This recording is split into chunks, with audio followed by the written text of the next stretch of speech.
Bonjour à tous et bienvenue sur boursicoté.com pour cette nouvelle analyse technique du CAC 40 en point matinal avec une configuration qui est venue donc chercher la zone de résistance ici que je vous avais indiqué entre 7380 et 7400 points.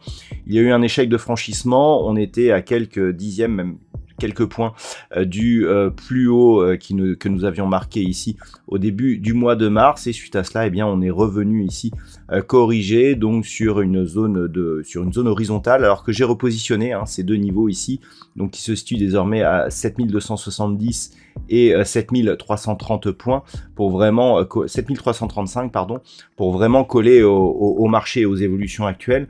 Et donc ce que l'on peut voir, c'est que ce matin on revient justement sur cette zone de support.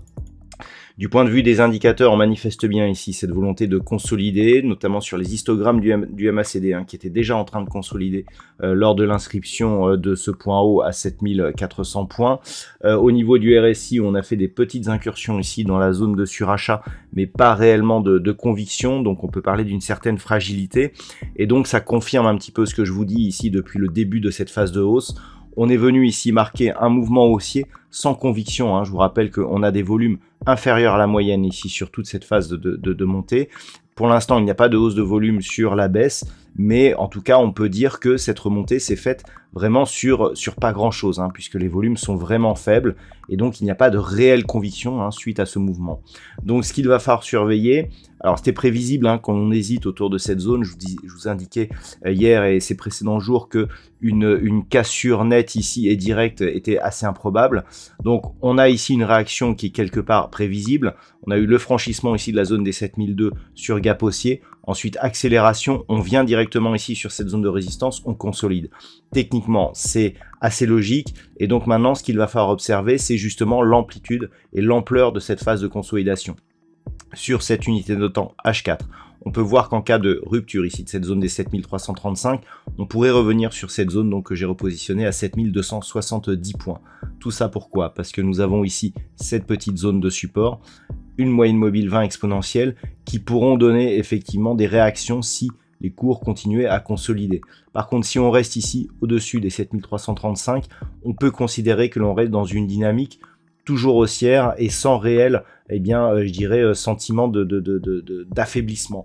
Il faudrait confirmer suite à cela par une rupture rapide la zone ici des 7400 points, une inscription de nouveaux plus hauts significatifs, et effectivement on validerait une poursuite ici de ce mouvement avec une accélération et une hausse des volumes probables sur franchissement ici de cette zone majeure.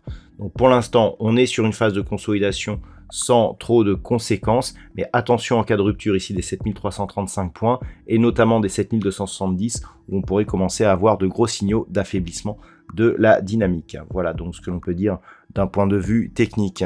Au niveau des valeurs, nous avons quelques belles hausses aujourd'hui. Alors même si le marché est plutôt en baisse, des valeurs plutôt défensives comme Orange qui gagne plus 1,51%. Nous avons aussi EssilorLuxottica plus 1,41%. Derrière Engie, Eurofins Scientifique ou Danone. Danone et Sanofi d'ailleurs, encore deux défensives, qui sont sur des hausses inférieures à 1%.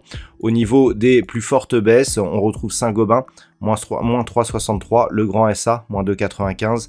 Derrière, Kering, ST Micro, Schneider Electric ou Renault, sont sur des pertes légèrement inférieures. On voit que le secteur industriel est plutôt représenté ici dans les plus fortes baisses. À noter Société Générale qui perd 1,21% ce matin. Voilà donc ce que l'on peut dire d'un point de vue technique. D'un point de vue macroéconomique, alors la journée sera émaillée de quelques chiffres. Donc nous avons eu déjà cette nuit la décision de la Banque centrale de la Nouvelle-Zélande sur l'évolution de ses taux d'intérêt. Elle a fait évoluer ses taux d'intérêt de 0,5% au lieu de 0,25 attendu. Ça a provoqué quelques mouvements, notamment sur la paire de devises NZD-USD. Ce matin, au niveau de l'Europe, nous aurons les PMI composites et des services qui seront dévoilés en Grande-Bretagne à 10h30.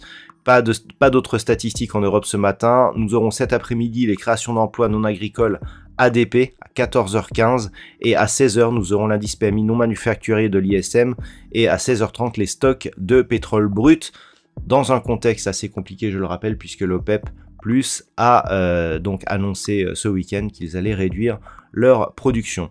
Voilà, donc ce que l'on peut dire pour aujourd'hui. Je vous souhaite une bonne séance. On se retrouve à 10h30 sur BFM Business, 10h30 et 11h30 d'ailleurs, ou dès ce soir pour toutes les autres analyses techniques du site boursicoté.com.